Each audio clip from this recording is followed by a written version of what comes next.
Hello friends, मेरा नाम है निधि और आप सुन रहे हैं mister and Mrs Rathore on romantic reads lounge. How day you.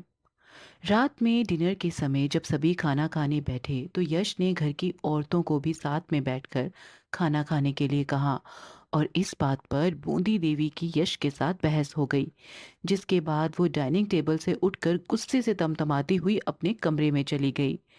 Bundi देवी के कमरे में जाने के बाद यश अपनी दादी के कमरे में गया और उन्हें बड़े ही प्यार से समझाकर खाना भी खिला दिया। अब आगे। यश ने अर्पिता को जब यूं क्यूट सा फेस बनाते हुए देखा तो अगले ही पल उसने उसे अपने कंधे पर उठा लिया और अपने रूम में ले गया। अर्पिता ने यश को आंखें दिखाते हुए कहा, यश, आप सच में अपनी सारी हदें भूल रहे हैं। अभी किसी ने खाना नहीं खाया है और मुझे भी तो बहुत भूख लगी है। मुझे जाने दीजिए। यश ने अर्पिता को अपने करीब करते हुए कहा। हम्म। और मेरी भूख का क्या? हाँ। अर्पिता ने अपनी आंखें छोटी करते हुए कहा। यश, बस कीजिए। अभी थोड़ी देर पहले ही आपने अपनी मनमानी करी और अब आपको फिर से।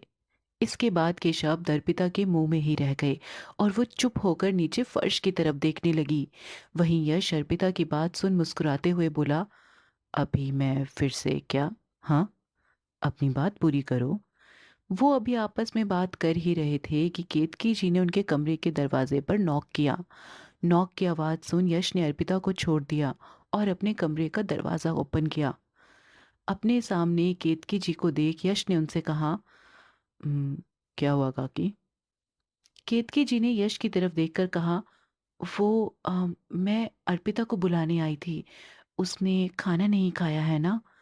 अर्पिता जल्दी से अपने रूम से बाहर आ गई और केतकी जी की तरफ देखकर बोली, अब जी काकी साहब चलिए। और केतकी जी के साथ वो वहां से चली गई। यश ने जाती हुई अर्पिता की तरफ देखकर एक स्माइल करी और दरवाजा बंद कर वो अपने बेड पर आकर सो गया। इधर प्रिशा अपने फ्रेंड्स के साथ दिल्ली के एक क्लब में आई हुई थी। हालांकि उसके रात को घर से निकलने पर मनाही थी, लेकिन वो अक्सर अपने रूम की बालकनी से निकलकर घर से बाहर आ जाती थी। आज भी उसने ढेर सारे पिल्लोज पर रजाई उठाकर अपने रूम की बालकनी से कूदकर वो अपने फ्रेंड्स के साथ क्लब आ गई थी। आज उसने ब्लैक कलर की शॉर्ट ड्रेस के साथ लाइट मेकअप और स्मोकी आईज का मेकअप किया था, जिसमें वो बला की खूबसूरत लग रही थी। वो बिंदास होकर डीजे पर वो बिंदास होकर डीजे पर अपनी फ्रेंड्स के साथ डांस कर रही थी। वहीं उस क्लब के फर्स्ट फ्लोर पर पृथ्वी भी अपने दोस्तों के साथ प्राइवेट बार में बैठते हुए ड्रिंक कर रहा था। तभी पृथ्वी के एक दोस्त ने उससे बोला, यार पृथ्वी, एक बात बता, तेरा शादी करने का कोई इरादा है या फिर तू हमेशा यूं ही सिंगल रहकर मलाई खाता रहेगा? पृथ्वी ने एक नज़र अपने सामने बैठे नीरज को देखा, जिसने उससे ये सवाल पूछा था। नीरज की तरफ देखकर पृथ्वी बोला, अब तुम लोगों को खुले आसमान में उड़ना नहीं आता तो इसमें मैं क्या करूं? मुझे अपनी आज़ादी बहुत प्यारी है। मैं सारी जिंदगी किसी एक के पल्लू से बंद कर नहीं रह सकता। उसकी बात सुन उसके सभी फ्रेंड हंसने लगे। इधर प्रिशा मस्त होकर डांस फ्लोर पर धमाल मचा रही थी। तभी एक लड़का आया और बेहद ही गंदे तरीके से उसे छूते हुए उसके साथ डांस करने लगा। प्रिशा को जैसे ही एहसास हुआ कि कोई उसे जानबूझकर बेहद ही गलत तरीके से टच कर रहा है, तो प्रिशा पलटी और खींच कर एक थप्पड़ उस लड़के के गाल पर मार दिया। प्रिशा के ऐसा करते ही एकदम से उस क्लब का माहौल शांत हो गया और सब अब उस लड़के और प्रिशा की तरफ देखने लगे। उस लड़के ने प्रिशा को एक गाली दी और उसके बालों से पकड़ लिया और चिल्लाते हुए बोला, तेरी हिम्मत कैसे हुई मुझ पर हाथ उठाने की? अभी उस लड़के ने ये बोला ही था कि अगले ही पल उस क्लब में गोली चलने की आवाज आई, जिसकी आवाज सुन क्लब में मौजूद सभी लड़के लड़कियां अब एक कोने में जाकर खड़े हो गए। उस लड़के ने भी प्रिशा को छोड़ अपने सामने देखा तो अपनी आंखों में गुस्सा लिए पृथ्वी उससे ही देख रहा था। प्रिशा ने जैसे ही पृथ्वी को अपने सामने देखा तो वो अपनी जगह पर ही खड़ी रहकर उसे देखने लगी। तभी तभी पृथ्वी की जोरदार आवाज उस क्लब में गूंज उठी, तेरी हिम्मत कैसे हुई उसे छूने की? वो लड़का जिसका नाम प्रिंस था, उसके पापा रियल स्टेट के बिजनेस में थे। उनकी कंपनी में 60% शेयर पृथ्वी की ही कंपनी के थे। वो काफी अच्छे से पृथ्वी को जानता था। प्रिंस आगे बढ़ा और पृथ्वी को देखकर बोला, भाई आप यहाँ? मैं तो बस ऐसे ही मस्ती कर रहा था और इस लड़की ने मुझे थप्पड़ मार दिया। प्रिंस की बात सुन पृथ्वी के चेहरे के भाव और भी ज्यादा सख्त हो गए और उसने उसे उसके कॉलर से पकड़ते हुए बोला, क्या कहा तूने? मस्ती? और खींच कर एक जोरदार मुक्का उसने प्रिंस के चेहरे पर मार दिया, जिससे प्रिंस के मुंह से खून निकलने लगा। इधर प्रिशा पृथ्वी को ऐसे देख हैरान थी। उसे अब भी थोड़ा उसे भी अब थोड़ा डर लगने लगा था कि कहीं उसकी वजह से किसी को कुछ नुकसान ना हो जाए। पृथ्वी लगातार प्रिंस को मारे जा रहा था, जिससे प्रिंस का हाल बेहाल होते जा रहा था। तभी पृथ्वी के फ्रेंड्स ने आगे बढ़ उसे रोक लिया और मौका देखते ही प्रिंस वहां से भाग गया। पृथ्वी की आंखें अभी भी गुस्से से लाल थी। उसने खुद को छुड़ाते हुए प्रिशा की तरफ देखा, जो अपनी आंखों में आंसू लिए डरी हुई नजरों से उसे ही देख रही थी। पृथ्वी आगे बढ़ा और प्रिशा का हाथ पकड़ते हुए उसे खींचकर अपने साथ क्लब से बाहर ले आया और अपनी कार का डोर ओपन कर उसे धक्का देकर कार में बिठा दिया और एक लंबी सांस लेकर खुद के गुस्से को काबू में कर वो आकर ड्राइविंग सीट पर बैठ गया। दरअसल जब पृथ्वी अपने फ्रेंड से बात कर रहा था, तो वो ड्रिंक करते हुए अपनी जगह से उठकर खड़े होकर ऊपर से नीचे का नजारा देखने लगा और अगले ही पल उसकी नजर डांस फ्लोर पर नाचती हुई प्रिशा पर चली गई। प्रिशा को देख उसकी आंखों में चमक आ गई, लेकिन अगले ही पल प्रिंस की हरकतें देख उसकी आंखों में गुस्सा आ गया। क्लब में जो भी कुछ हुआ उस वजह से प्रिशा परेशान थी। वहीं पृथ्वी अपने गुस्से पर काबू कर आगे रोड की तरफ देखकर ड्राइव कर रहा था। इस समय कार में एक गहरी शांति पसरी हुई थी। काफी देर की खामोशी के बाद प्रिशा ने ही बात करने की पहल करते हुए कहा, पृथ्वी, वो मैं। लेकिन इससे पहले कि प्रिशा अपनी बात पूरी कर पाती, पृथ्वी ने अपनी कार को ब्रेक लगाकर कार को वहीं रोड के बीचों बीच खड़ा कर दिया और प्रिशा की तरफ देखकर बोला, क्या बोलना चाहती हो, हाँ? पृथ्वी को यूं भड़कता देख प्रिशा को अब गुस्सा आ गया और वो गुस्से में पृथ्वी की तरफ देखकर बोली, यार क्या प्रॉब्लम है तुम्हारी? तुम तो मेरे पर ऐसे भड़क रहे हो जैसे कि सारी गलती मेरी है। गलती उस लड़के की है, मुझे यूं गलत तरीके से छू रहा था। और तुम्हें मुझ पर इतना गुस्सा क्यों आ रहा है? आखिर मैं लगती ही क्या हूं तुम्हारी, जो तुम मुझ पर ऐसे भड़क रहे हो? प्रीशा का बस इतना ही बोलना था कि पृथ्वी ने उसे उसके बालों से पकड़ खुद के करीब कर लिया और अपनी गर्म सांसें उसके चेहरे पर छोड़ते हुए बोला, आई लव यू प्रीशा। मैं तुमसे प्यार करने लगा हूँ। जिस दिन तुम पहली बार मेरे सामने आई थी, उसी दिन से तुम मेरे दिलो दिमाग पर छा सी गई थी। अब बताओ, कोई और अगर मेरे ही सामने मेरे ही प्यार को छूने की कोशिश करेगा तो मुझे गुस्सा आना तो लाजमी ही है ना? प्रीशा के चेहरे पर पड़ प्रीशा के चेहरे पर पड़ती पृथ्वी की सांसें उसके शरीर को जलती हुई प्रीशा के चेहरे पर पड़ती पृथ्वी की सांसें उसे उसके शरीर को जलाती हुई सी महसूस कर रही थी। उस पर से पृथ्वी का उसे अपने दिल की बात बताना जैसे उसे बेकाबू करने के लिए काफी था। जैसे ही पृथ्वी ने अपनी बात खत्म करी तो पृथ्वी बिना कुछ बोले बस उसकी तरफ देखने लगा। अगले ही पल अगले ही पल प्रिशा ने आगे बढ़ पृथ्वी के होठों पर अपने होंठ रख दिए।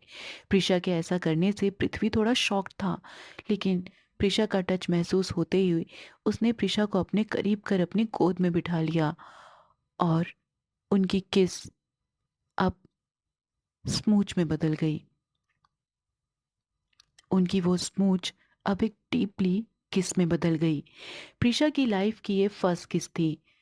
प्रिशा की लाइफ की ये फर्स्ट किस थी। उसने आज से पहले सिर्फ और सिर्फ टीवी सीरीज या फिर मूवीज में ही किसिस को होते हुए देखा था, लेकिन ये पहली किस का एहसास जिसे वो अभी महसूस कर रही थी लेकिन ये पहली किस का एहसास जिसे वो अभी महसूस कर रही थी, वो उसके लिए काफी अलग था। पृथ्वी भी पृथ्वी भी पूरी तरह से प्रिशा में डूब चुका था। वो बेहद ही सावधानी से उसके लिप्स पर किस कर रहा था। वो दोनों अपनी किस में इतना खोए हुए थे कि वो भूल गए थे कि वो दोनों इस वक्त हाईवे पर हैं। एक बस के जोरदार हॉर्न बजने की वजह से वो दोनों होश में आए और अगले ही पल एक दूसरे से अलग हो गए। और एक दूसरे की तरफ देखकर उन दोनों की हंसी छूट गई। पृथ्वी ने हाईवे से अपनी कार को थोड़ा आगे बढ़ा दिया। वहीं दूसरी तरफ अर्पिता आज अर्पिता अपना डिनर खत्म कर अपने बेडरूम में आ गई। उसने देखा कि यश बेहद ही गहरी नींद में सोया हुआ है।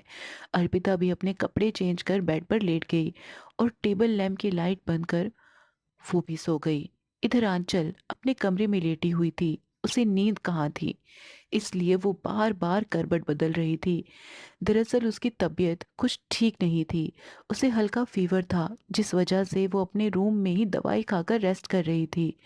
आंचल का बुखार तो उतर गया था, लेकिन पूरे दिन रेस्ट करने की वजह से उसे अब नींद नहीं आ रही थी, जिस वजह से वो बार बार करवट बदल रही थी। उसने अभी अपनी आंखें बंद की ही थी कि उसे ऐसा लगा जैसे उसके कमरे में कोई है। वो जल्दी से उठकर बैठ गई और अपने रूम की लाइट्स ओपन कर अपने रूम में देखने लगी। तभी किसी ने आगे बढ़ उसका मुंह दबा दिया और उसके कान में बोला, ये मैं हूँ शौर्य, चिल्लाना मत। आंचल की आंखें शौक से बड़ी हो गई और उसने शौर्य का हाथ अपने मुंह से हटाते बोला, अपनी धीमी आवाज में बोला, तुम यहाँ क्या कर रहे हो? पागल हो गए हो क्या? अगर किसी ने देख लिया तो प्लीज जाओ तुम यहाँ से। शौर्य ने आंचल के होंठ पर अपनी उंगली रख उसके सिर से अपने सिर को जोड़ते हुए कहा, श्श आंचल, बस करो। अब मुझसे तुम्हारी ये नाराजगी बर्दाश्त नहीं हो रही है। चाहे तो मुझे भला बुरा बोल लो या फिर मुझे मार लो, मुझसे बात करो। आंचल की आंखों में इस वक्त आंसू थे, लेकिन शौर्य की हरकत वो माफ कर दे, उसमें इतनी हिम्मत कहाँ थी। आंचल ने शौर्य के हाथों को अपने चेहरे पर से हटाते हुए बोला, काश मैं तुम्हें माफ कर पाती शौर्य, लेकिन तुमने मेरी इज्जत पर हाथ डाला, वो भी तब जब मैं अपने होश में नहीं थी। मैं कैसे तुम्हें माफ कर दूं? मेरी आत्मा इस बात के लिए राजी नहीं कि मैं तुम्हें माफ कर दूं।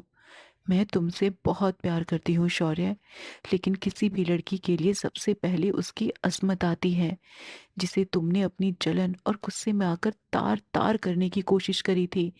इसलिए प्लीज जाओ यहाँ से, हमारा रिश्ता अब खत्म है। इतना बोल आंचल ने अपना चेहरा उसकी तरफ से मोड़ लिया। इस वक्त शौर्य की नजरों में पछतावा था, लेकिन यह बात वो भी जानता था कि आंचल उसे इतनी आसानी से माफ नहीं करेगी।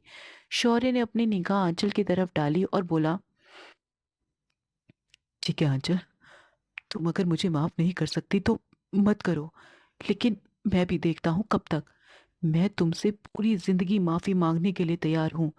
इतना बोल शौर्य आंचल की बालकनी से कूदकर छुपते छुपाते वहां हवेली से निकल गया। वहीं आंचल अपनी आंखों में आंसू लिए अपने बेड पर लेट गई। नेक्स्ट मॉर्निंग सभी जल्दी उठ रायगढ़ के लिए निकल चुके थे। थोड़ी लंबी दूरी के सफर के बाद रायगढ़ की हवेली पर आकर तीन गाड़ियां आकर रुकी, जिसमें से एक में जय और शीतल जी के साथ बूंदी देवी उतरी, दूसरी में से जगदीश जी और केतकी जी के साथ आंचल और आखिर में यश और अर्पिता। हवेली के नौकर जल्दी से आए और सभी के सामान को हवेली में रखने लगे। सभी इस बार हवेली में हफ्ते भर के लिए रुकने आए थे। उन सभी के आने की जानकारी घर में काम कर रहे सभी नौकरों को पहले ही जय जी ने दे दी थी, जिस वजह से सभी कमरों को अच्छे से साफ कर दिया गया था और सुबह का नाश्ता भी बनाकर तैयार था। बूंदी देवी हवेली में आते हुए बोली, हरे राम राम, ये घुटनों का दर्द चैन ते रहने कोई ना देवे। ऐसा बोल बूंदी देवी हॉल में लगे सोफे पर बैठ गई। वहीं केतकी जी किचन में जाकर पहले सबके लिए चाय बनाने लगी। इस वक्त सभी हॉल हॉल में बैठकर अपनी सफर की थकान मिटा रहे थे। अर्पिता भी केतकी जी की मदद करने के लिए किचन में चली गई। थोड़ी ही देर में अर्पिता और केतकी जी दोनों अपने हाथों में चाय का कप लेकर हॉल में आ गई और सभी को चाय देने लगी। अर्पिता जाकर आंचल के साथ बैठ गई और उसे उसकी तबीयत का पूछने लगी। आंचल ने अर्पिता को बस ठीक हूँ बोला और चाय पीने लगी। वहीं यश और जगदीश जी किसी बात पर कुछ डिस्कस कर रहे थे। वहीं जय जी को किसी का कॉल आया और वो अपना फोन सुनने के लिए बाहर गार्डन की तरफ गए। थोड़ी ही देर में नाश्ता लग चुका था। सभी ने नाश्ता किया और अपने अपने कमरों में आराम करने चले गए।